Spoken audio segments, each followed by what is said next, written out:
අයිබෝන් සියලුම දෙනාට ඉංජිනේරු තාක්ෂණ වේදේ න්‍යායාත්මක හා ප්‍රායෝගික දැනුම ඔබ වෙත අරගෙන එන YouTube වීඩියෝ පාඩම් මාලාවේ තවත් වැදගත් පාඩම් ඒකකයක් සමගින් අදත් අපි ඔබ හමුවට ආවා. විශේෂයෙන් අද අපි කතා කරන්න බලාපොරොත්තු වෙනවා අපස උසස් පෙළ විභාගය සඳහා සූදානම් වෙන දරුවන්ට අදාළව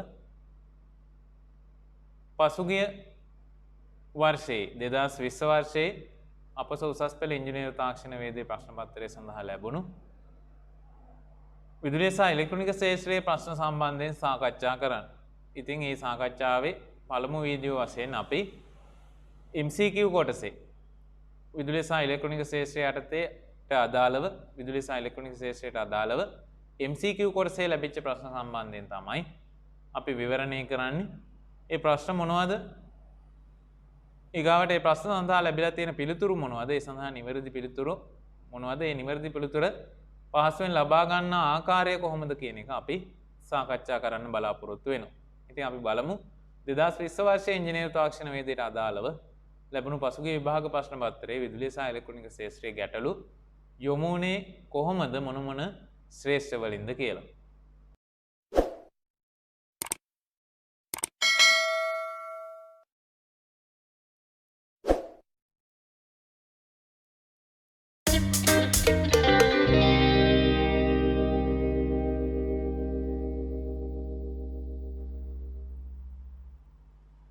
එතකොට 2020 වර්ෂයේ උසස් පෙළ ඉංජිනේරු තාක්ෂණ වේදේ විෂය යටතේ මේ ලැබුණු ප්‍රශ්න පත්‍රයේ MCQ ප්‍රශ්න වලදී විදුලිය සහ ඉලෙක්ට්‍රොනික ක්ෂේත්‍රයේ ප්‍රශ්න ආරම්භ වෙන්නේ 23 වෙනි ප්‍රශ්නයේ ඉඳලා. එතකොට අපි එතන ඉඳලා ඉදිරියට බලමු මේ විදුලිය සහ ඉලෙක්ට්‍රොනික ක්ෂේත්‍රයේ ගැටලු මොන විදිහට යොමු වෙලා තියෙන්නේ කියලා. විශේෂයෙන් මේ විදුලිය සහ ඉලෙක්ට්‍රොනික ක්ෂේත්‍රයේ ගැටලු සම්බන්ධයෙන් අපි මේ විදිහට විවරණය කරන්න හේතුව තමයි ගොඩක් වෙලාවට මේ ප්‍රශ්න දරුවන් ගොඩක් අසීරුයි කියලා හිතන ප්‍රශ්න. අනික තමයි දරුවන් බොහොම සුළු පිරිසක් නිවැරදිව පිළිතුරු සපයන ප්‍රශ්න. අනික තමයි පාසල් මට්ටමේ වේවා උපකාරක පන්ති මට්ටමින් වේවා බොහෝ දෙනෙක් වැඩිපුර කතා නොකරන ඒත් බොහොම පහසුවෙන් ලකුණු උපයාගත හැකි ප්‍රශ්න. එතකොට MCQ යටතේ 23 වෙනි ප්‍රශ්නේ 2020 වර්ෂයේ අපිට ලැබිලා තියෙනවා. දාරිද්‍රකයක් එහි සැපයුම් වෝල්ටීයතාවය VS සැපයුම් වෝල්ටීයතාවය VS කියලා නම් කරලා තියෙනවා. VS තෙක් ප්‍රතිරෝධකයක් හරහා ආරෝපණය වීම සහ එම ආරෝපණය වූ දාරිද්‍රකයේ ප්‍රතිරෝධකය හරහා විසර්ජනය වීම අනුපිළිවෙලින් දැක්වෙන රූප සටහන කුමක්ද? එතකොට අපි දන්නවා දාරිද්‍රකයක් ප්‍රතිරෝධකයක් හරහා ආරෝපණය වීම විසර්ජනය වීම සඳහා කාල නියත 5ක කාලයක් ගත වෙනවා. දාරිද්‍රකයක් ප්‍රතිරෝධකයක් හරහා සම්පූර්ණ ආරෝපණය වීමටත් සම්පූර්ණ විසර්ජනය වීමටත් කාල නියත 5ක් ගත වෙනවා. ඒකෙනුත් ආරෝපණයේදී පළවෙනි කාල නියතය තුල සැපයුම් වෝල්ටීයතාවයේ අගයෙන් 63.2ක් දක්වා ආරෝපණය වෙනවා පළවෙනි කාල නියතයේදී. ඊතුරු කාල නියත 4 තුල තමයි ඊතුරු ආරෝපණ ප්‍රමාණය රැස් වෙන්නේ සැපයුම් වෝල්ටීයතාවයේ උපරිම දක්වා. විසර්ජනයේත් ඒ වගේමයි කාල නියත 5ක් ගත වෙනවා. පළවෙනි කාල නියතය තුල දාරිද්‍රකයේ ගබඩා වෙලා තියෙන ආරෝපණ වලින් 63.2ක ප්‍රමාණයක් විසර්ජනය වෙලා ගිහිල්ලා ඉතුරු කාල නියත 4ේදී අර ඉතුරු ප්‍රතිශතාත්මක අගය විසර්ජනය වෙලා යනවා. එතකොට පස්තාර ගත්තොත් එහෙම මේකේ දීලා තියෙන පිළිතුරු වල ගත්තොත් එහෙම පළවෙනි පිළිතුර ගත්තොත් ඔබට පේනවා VS T VS කියන්නේ සැපයුම් වෝල්ටීයතාවය T කියන කාලයයි තමයි පස්තාරයේ අක්ෂර විදිහට අරන් තියෙන්නේ. එතකොට ආරෝපණයේ එතකොට ආරම්භයේදී දාරිද්‍රකයේ තුල ආරෝපණ ප්‍රමාණය 0යි. කාල නියත 5ක් තුල සැපයුම් වෝල්ටීයතාව දක්වා ආරෝපණය වෙනවා. එතකොට මේ පළවෙනි උත්තරේ දීලා තියෙන මෙන්න මේ පළවෙනි පස්තාරේ හරි. හැබැයි දෙවෙනි පස්තාරේ ඔබට පේනවා දෙවෙනි පස්තාරේ විසර්ජනයේදී සැපයුම් වෝල්ටීයතාවයේ ඉඳලා විසර්ජනය වීමේදී පළවෙනි කාල නියතය ගත්තොත් මෙන්න මේ හරි වගේ තමයි පළවෙනි කාල නියතය තුල මේ වගේ රේඛීය ආකාරයට විසර්ජනයක් දකින්න ලැබෙන්නේ නැහැ. එහෙනම් ඒ පළවෙනි උත්තරේ අපිට ගන්න බෑ. දෙවෙනි එකේ ආරෝපණය විසර්ජනය දෙකම තියෙන රේඛීය ආකාරයට ඒකත් ගන්න බෑ. තුන්වෙනි පිළිතුර ගත්තොත් එහෙම ආරෝපණය වීම පළවෙනි කාල නියතය තුල 63.2ක් ආරෝපණය වෙලා කාල නියත 5ක් තුල උපරිමයට ඇවිල්ලා තියෙනවා. ආරෝපණයේ ගැටලුවක් නැහැ. හැබැයි විසර්ජනයේදී ඩිස්චාර්ජින් එකේදී ඔබට පේනවා සැපයුම් වෝල්ටීයතාවයේ ඉඳලා කාල නියත 5කදී විසර්ජනය වෙලා තියෙනවා. හැබැයි පළවෙනි කාල නියතය තුල 63.2ක් දක්වා 63.2ක් ආරෝපණ අඩුවීම. ඒ කියන්නේ පළවෙනි කාල නියතය තුල මෙන්න මේ හරිය තමයි එන්න ඕනේ. මේ හරියට වගේ තමයි ප්‍රස්ථාරය එන්න ඕනේ. එහෙනම් දෙවෙනි ප්‍රස්ථාරය මේකේ වැරදි නිසා ඒ පිළිතුර ගන්නත් බෑ. හතරවෙනි පිළිතුර පළවෙනි කාලනියතය තුළ ඒ 63.2 දක්වා ආරෝපණය වෙලා කාලනියත 5ක් ගත වෙලා තියෙනවා. විසර්ජනයත් ඔබට පේනවා. පළවෙනි කාලනියතය තුළ 63.2ක ආරෝපණ ප්‍රමාණයක් විසර්ජනය වෙලා ඉතුරු කාලනියත 4 තුළ ඉතුරු ටික විසර්ජනය වෙලා තියෙනවා. එහෙනම් ඔන්න අපිට තියෙනවා නිවැරදි පිළිතුරක් හතරවෙනි පිළිතුර. පස්වෙනි පිළිතුර ගත්තොත් එහෙම පස්වෙනි පිළිතුරත් අපිට ගන්න බෑ. පස්වෙනි පිළිතුරෙත් කිසියම් කාලයකට පස්සේ උපරිම වෙලා තියෙන්නේ. එතකොට මේක අර 63 ගානකට ගිහිලා නැහැ පළවෙනි කාලනියතය තුල.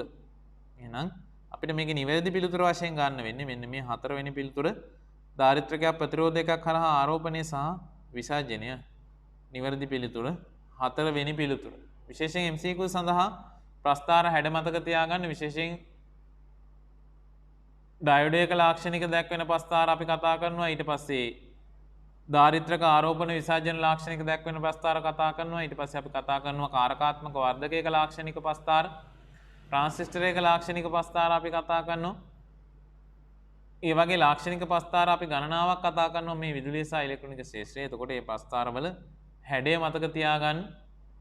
ඩයෝඩ පෙර නැඹුරු පසු නැඹුරු ලාක්ෂණික දැක්වෙන ප්‍රස්ථාර ඒ වගේ ගොඩක් අපි කතා කරනවා. ඉතින් මේ හැඩයන් ඔබගේ ඔළුවේ තියෙනවා නම් මම හිතන්නේ මේ වගේ ප්‍රශ්නයකට බොහොම පහසුවෙන් ලකුණු උපයා ගන්න පුළුවන්. ඊගාවට අපි බලමු ඊගාව ප්‍රශ්නේ.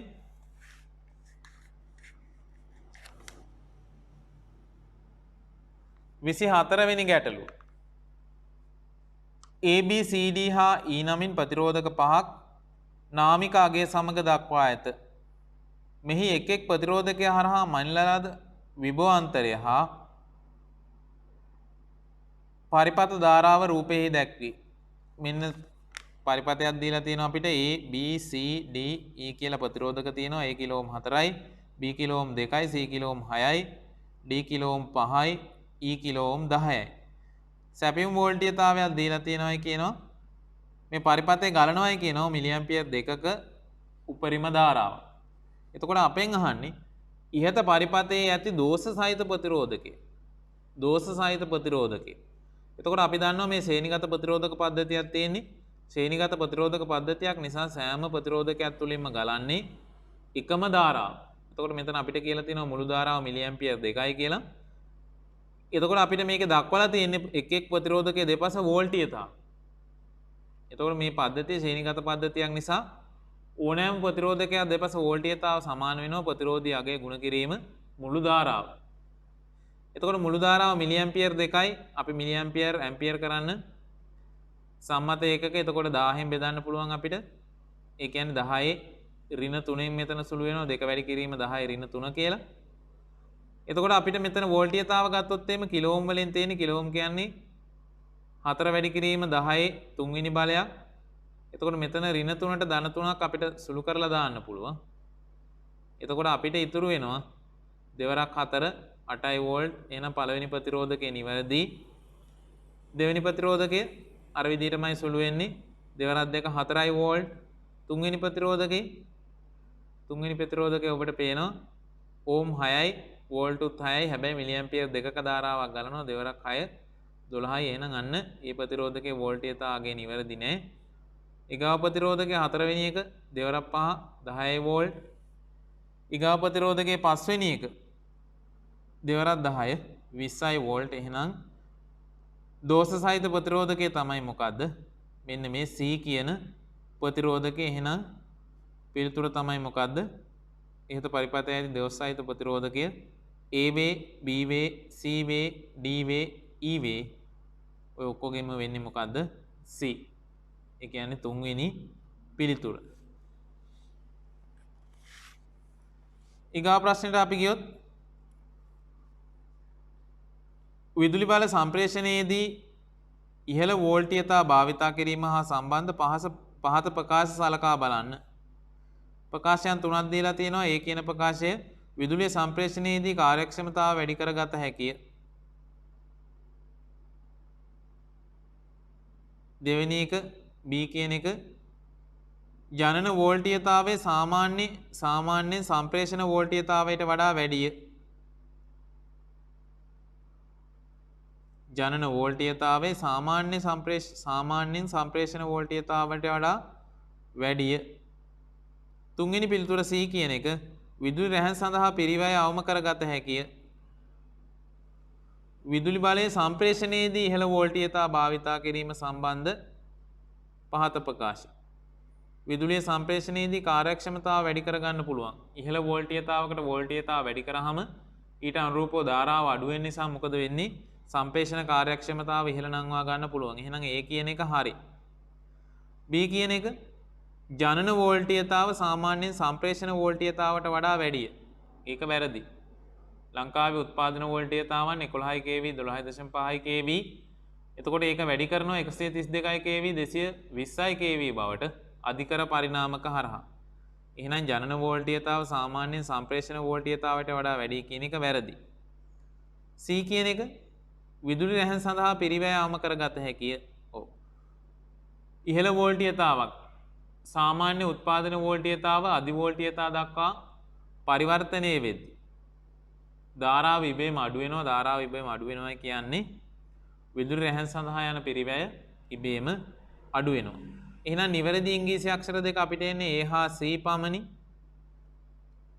ඒ කියන්නේ පස්වෙනි පිළිතුර A හා C පමණි. පළවෙනි එකේ කියන්නේ A පමණි, දෙවෙනි එකේ B පමණි, තුන්වෙනි පිළිතුර C පමණි, හතරවෙනි පිළිතුර A සහ B පමණි, පස්වෙනි පිළිතුර A හා C පමණි. A හා C පමණි. ඊගාවට අපිට පරිණාමකයක් දීලා තියෙනවා. පරිණාමකයක් අඩංගු ජව සැපයුමක් දීලා තියෙනවා. රූපේ දක්වා ඇත්තේ හානි රහිත අවකර පරිණාමකයකි. හානි රහිත අවකර පරිණාමකයක්ලු. මෙම පරිණාමකයේ ප්‍රාථමික දඟරයේ ගලන ධාරාව ගණනය කරන්න. අපිට දීලා තියෙන තොරතුරු තමයි මොකද්ද?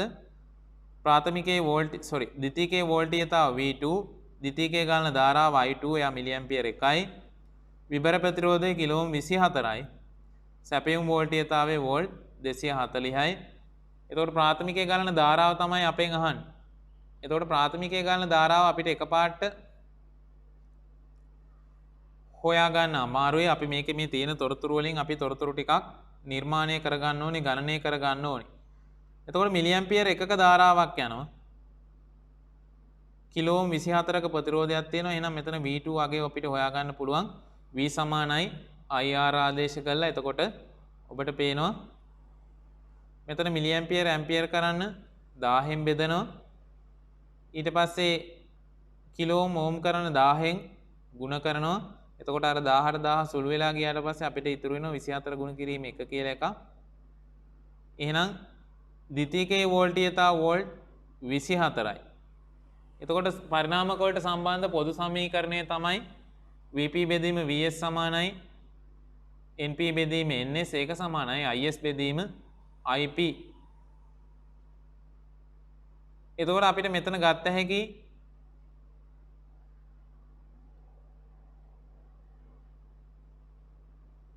Vp බෙදීම Vs සමානයි Is බෙදීම Ip කියන එක යටතේ අපිට ගත්ත හැකි. එතකොට මෙතන වෝල්ටීයතාව වෝල්ටීයතා අනුපාතය ගත්තොත් 240ට 24යි. එතකොට ඊට අනුරූපව ධාරාව ගත්තොත් එහෙම මේ පැත්තෙන් අපිට එන්නේ මිලි ඇම්පියර් එකක ධාරාවක්. මේ පැත්තේ ධාරාව අපිට හොයාගත්ත හැකි කොහොමද? අපි මේ ධාරාව හොයා ගන්නවා. මෙන්න මේ 240 Vp බෙදීම Vs කියන්නේ ඒක සමාන වෙනවා Is බෙදීම Ipට. එතකොට Is කියන්නේ 1යි. Ip කියන එක අපි දන්නේ නැහැ. අපිට හරස් ගුණ කරලා ගත්ත හැකි. මම මේක බෝඩ් එකට අරගෙන හදන්න. එතකොට අපිට දීලා තියෙන තොරතුරු වලින් මේ Vs හොයා ගන්න පුළුවන්. Vs සමාන වෙනවා. Vs සමානයි අපිට දීලා තියෙනවා ප්‍රාථමිකයේ ගාන ධාරාව I2 කීයද කියලා මිලි ඇම්පියර් 1යි.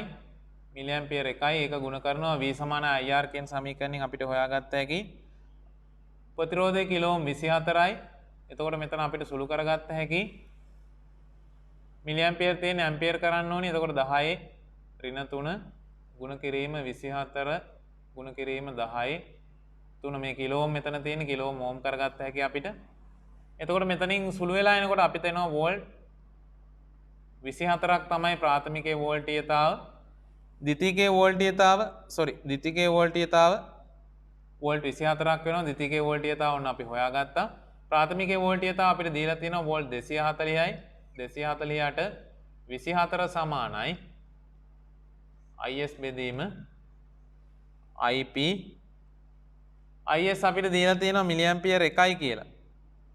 IS මිලි ඇම්පියර් 1යි. එතකොට මම මෙතන IS නෝදා මෙතනින් කෙලින්ම 1 කියන එක ආදේශ කරනවා. එතකොට අපිට සුළු කරන්න පුළුවන් හරස් ගුණ කරලා 240යි IP සමානයි 24යි. එහෙනම් IP සමානයි 24 බෙදීම 240යි. එතකොට හොඳට මතක තියාගන්න මෙතන මේ ආදේශ කළේ මම මෙන්න මේක මිලි ඇම්පියර් වලින්. ඒක නිසා මෙතන අවසාන උත්තරෙත් එන්නේ මිලි ඇම්පියර් වලින්. ඇම්පියර් කරගත්තේ නෑ මම.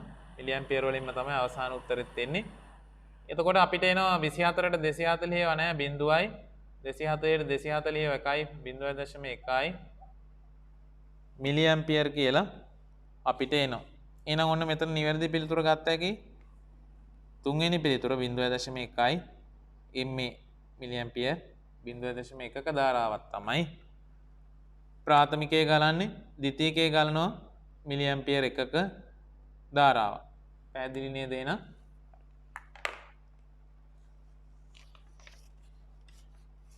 අපි ඊගාව එකට යන් 27 වෙනි එක.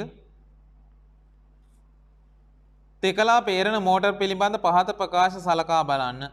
තෙකලා පේරණ මෝටර් පිළිබඳ 3 phase induction මෝටර ගැන තමයි කියන්නේ.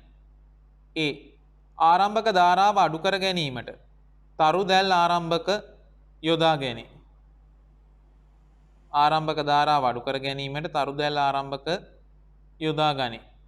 එතකොට ආරම්භක ධාරාව අඩු කර ගන්න පුළුවන් ස්ටාර් ඩෙල්ටා ස්ටාර්ටරයක් යොදාගෙන. එහෙනම් ඒක හරි. B. විදුලි සැපයීමේ ඕනෑම කලා දෙකක් මාරු කිරීමෙන් හුවමාරු කිරීමෙන් මෝටරයේ භ්‍රමණ දිශාව වෙනස් කරගත හැකිය. තෙකලා මෝටරයක ඕනෑම කලා දෙකක් මාරු කළාම භ්‍රමණ දිශාව වෙනස් වෙනවා. එහෙනම් ඒකත් හරි. C. ආරම්භක ව්‍යාවර්තයේ ධාරිත්‍රක මගින් ලබා දිය යුතුය.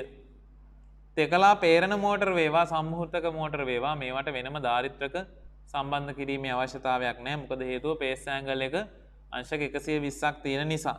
එහෙනම් ඔන්න ඔය C කියන උත්තරේ නිවැරදි පිළිතුරක් නෙමෙයි.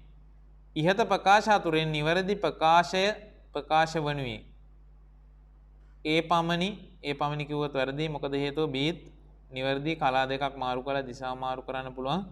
B පමණි B විතරක් නෙමෙයි ඒත් නිවැරදි. ඒකින්ද ඒකත් අපි අතාරිනවා. ඊට පස්සේ C පමණි C කොහොමත් වැරදි. ධාරිත්‍රක අවශ්‍ය නැහැ ආරම්භක ව්‍යාවර්තකයේ සඳහා ව්‍යාවර්තයේ සඳහා. හතරවෙනි පිළිතුර A හා B පමණි. ඒක නිවැරදි ආරම්භක ධාරාව අඩු කිරීමට ස්ටාර් ඩෙල්ටා ස්ටාර්ටර්. B එක නිවැරදි විදුලි සැපයීමේ ඕනෑම කලා දෙකක් හුවමාරු කිරීමෙන් මෝටරයේ භ්‍රමණ දිශාව වෙනස් කර හැකියි. එහෙනම් ඒකත් හරි. එහෙනම් ඔන්න දැනට අපිට තියෙනවා හතරවෙනි උත්තරය කියන එක. අපි පස්වෙනි උත්තරෙත් බලමු. B හා C පමණි C සම්බන්ධ නම් වැරදි. ඒ කියන්නේ 27 වෙනි ප්‍රශ්නෙට නිවැරදි පිළිතුර එන්නේ හතරවෙනි පිළිතුර A හා B පමණි. ඊගාවට 28 වෙනි ප්‍රශ්නේ සරල ධාරා ශ්‍රේණියතුම් මෝටර පිළිබඳ පහත ප්‍රකාශ සලකා බලන්න. සරල ධාරා ශ්‍රේණියතුම් මෝටර DC සීරියස් මෝටර ගැන අපිට කියන්නේ. ඒ ආරම්භක ව්‍යාවර්තය අනිකුත් සරල ධාරා මෝටර වලට සාපේක්ෂව ඉහළය. DC සීරියස් මෝටර කියන්නේ ඉහළ ආරම්භක ව්‍යාවර්තයක් තියෙනවා. එහෙනම් ඒ කියන එක නිවැරදි. B මෝටරේ ක්‍රියාත්මකව පවතින විට භාරය ඉවත් නොකළ යුතුය. නොලෝඩ් අවස්ථාවේ දුවන්න බෑ. එහෙම දිව්වොත් අනන්ත වේගයක් එනවා මෝටරේට. එහෙම ඇවිල්ලා මෝටරේට හානි වෙනවා. එහෙනම් B කියන එකත් මේකේ නිවැරදි. C කියන එක ප්‍රත්‍යාවර්ත ධාරා ජව සැපයුමකින්ද ක්‍රියාත්මක කළ හැකිය. ඔය AC සීරියස් මෝටර වේවා DC සීරියස් මෝටර වේවා විශේෂත්වය තමයි AC DC දෙකෙන්ම ක්‍රියාත්මක වෙනවා. හැබැයි ඉතින් අර භාවිතයේදී ගොඩක් වෙලාවට DC සීරියස් මෝටර DC සෝස් සඳහා සරල ධාරා සැපයීම සඳහා පමණයි භාවිතා කරන්නේ. ඒ වුණාට ප්‍රත්‍යාවත ධාරා සැපයුම කෙනුත් මේක භ්‍රමණය කරවා ගන්න පුළුවන්. ඒක නිසා එහෙනම් තුන්වෙනි එකත් අපිට නිවැරදි කියලා ගත්ත හැකි. ඉහත ප්‍රකාශ අතරින් නිවැරදි ප්‍රකාශය ප්‍රකාශ වනුයේ A පමණි A පමණක් නෙමෙයි B පමණි B පමණකුත් නෙමෙයි C පමණි C පමණකුත් නෙමෙයි A හා B පමණි A හා B පමණකුත් නෙමෙයි AB හා C සියල්ලම AB හා C සියල්ලම නිවැරදි. ආරම්භක ව්‍යාවර්තය අනිත් මෝටර වලට වඩා වැඩි. බාරය ඉවත් නොකරන්න ඕනේ අනිවාර්යෙන්. ප්‍රත්‍යාවර්ත සහ සරල ධාරා කියන දෙකෙන්ම ක්‍රියාත්මක වෙනවා. එහෙනම් ඔන්න අපිට 28 වෙනි ප්‍රශ්නෙට නිවැරදි පිළිතුරු වශයෙන් ලැබෙන්නේ 5 වෙනි පිළිතුර. 29 රූපයේ පෙන්වා ඇති x පරිපථය හා සම්බන්ධ පහත සඳහන් නිරීක්ෂණයන් සලකා බලන්න. සරල ධාරා ජව සැපයීමකට සම්බන්ධ කළ විට මිලිඇම්පියර් 100ක ධාරාවක් අඛණ්ඩව ගලා යයි. ඒක ගැටලුවක් නෑ. ප්‍රතිරෝධකයක් වෙන්නත් පුළුවන්, ධාරිත්‍රකයක් වෙන්නත් පුළුවන්, ප්‍රේරකයක් වෙන්නත් පුළුවන්. අපි තාම දන්නේ නෑ. ප්‍රත්‍යාවර්ත ධාරා ජව සැපයීමකට සම්බන්ධ කර සංඛ්‍යාතයේ නියතව පවත්වා ගනිමි. වෝල්ටීයතාව වැඩි කරන විට ගලා යන ධාරාව වැඩි වේ. වෝල්ටීයතාව වැඩි කරනකොට ගලා යන ධාරාවත් වැඩි වෙනවලු සංඛ්‍යාතයේ වෙනසක් නැතුව. ඔන්න එතකොට ඔබට මතක් වෙන්න ඕනේ වෝල්ටීයතාව වැඩි කරනකොට ධාරාවත් වැඩි වෙනවා ප්‍රතිරෝධකයක් හරහා. ප්‍රතිරෝධකයකට ප්‍රත්‍යාවර්ත විදුලිය සැපයුවාම ප්‍රත්‍යාවර්ත වේවා සරල ධාරාව වේවා වෝල්ටීයතාවට වැඩි වීමට අනුරූපව ධාරාවත් වැඩි වෙනවා. හැබැයි මෙතන තවත් කතන්දරයක් කියනවා. මොකද්ද? තුන්වෙනි කරුණ විදියට ප්‍රත්‍යාවර්ත ධාරා ජව සැපයීමකට සම්බන්ධ කර වෝල්ටීයතාවයේ නියතව තබා ගනිමු. සංඛ්‍යාතය වැඩි කරන විට ගලා යන ධාරාව අඩු වේ. ඔන්න එහෙනම් ඒ කරුණත් ඔළුවේ තියාගන්න. ඉහත නිරීක්ෂණ වලට අනුව x පරිපථයේ විය හැක්කේ. උත්තර ටික බලලා අපි හොයමු නිවැරදි උත්තරේ. පළවෙනි උත්තරේ තමයි ප්‍රතිරෝධකයක් පමණි. දෙවෙනි උත්තරේ ධාරිත්‍රකයක් පමණි. තුන්වෙනි උත්තරේ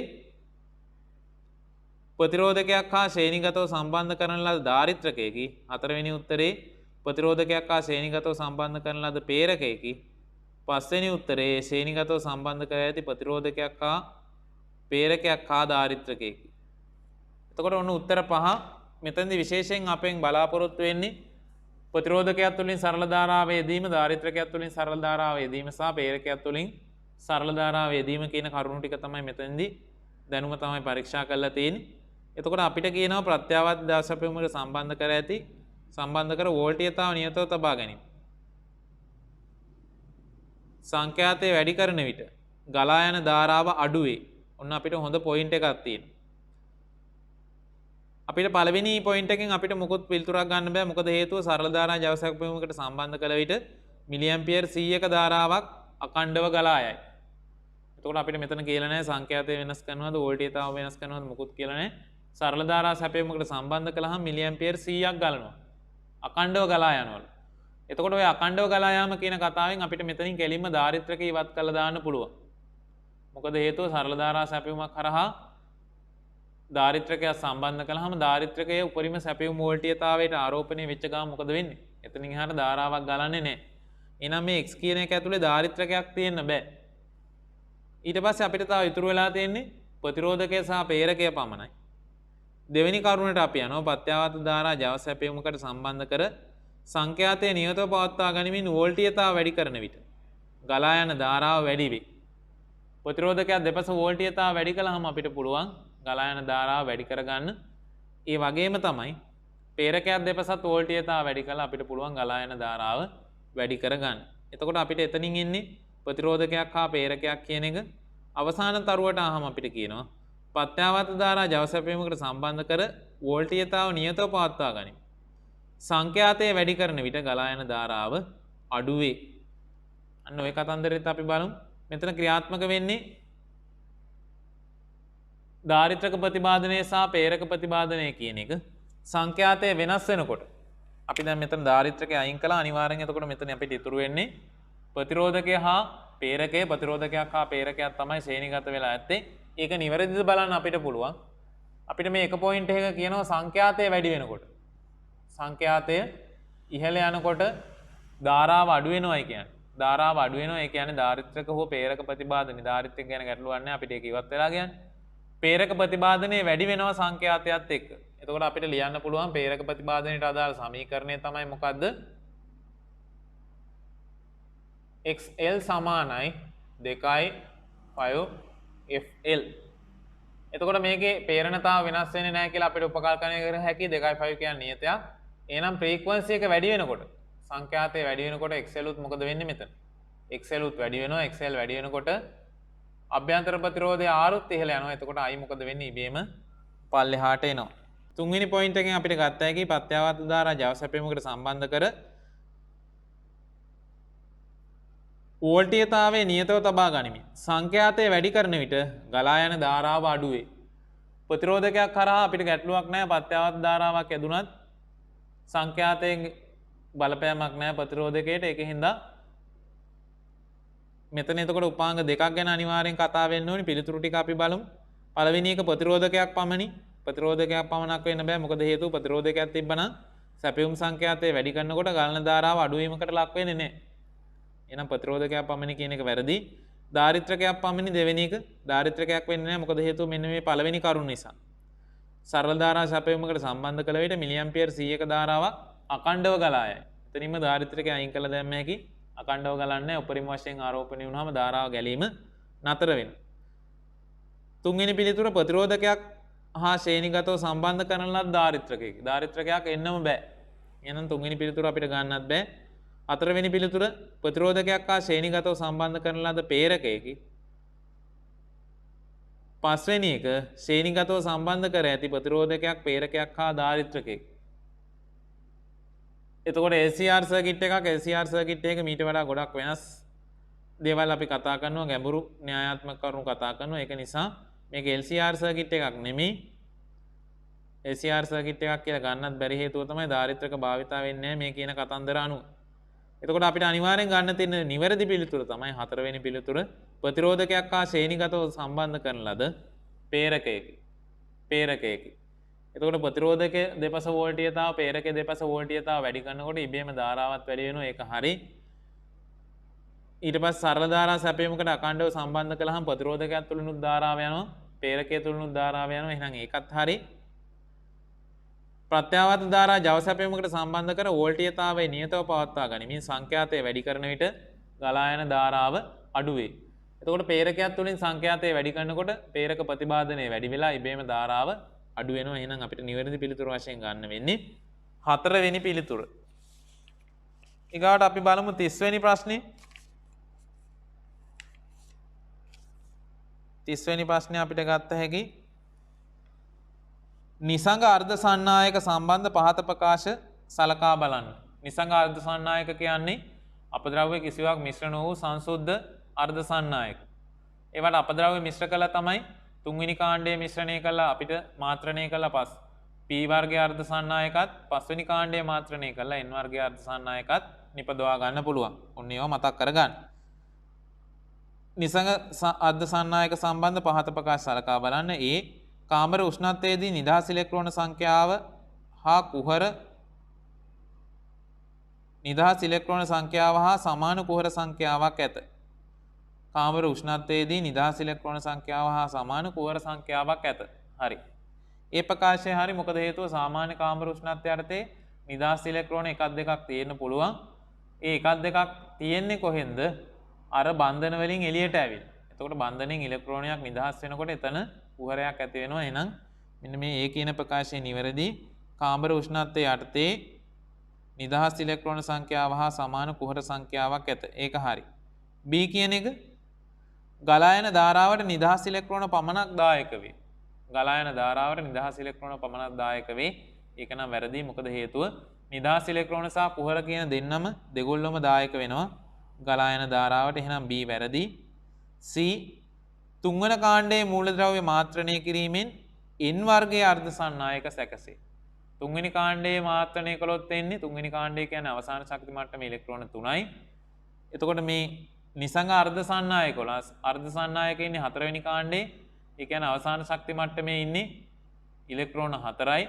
සහසංයුත බන්ධනයක් හදන්න තුන්වෙනි කාණ්ඩයේ මිශ්‍ර කරපු ගමන් ඉලෙක්ට්‍රෝනයක් අඩු වෙනවා.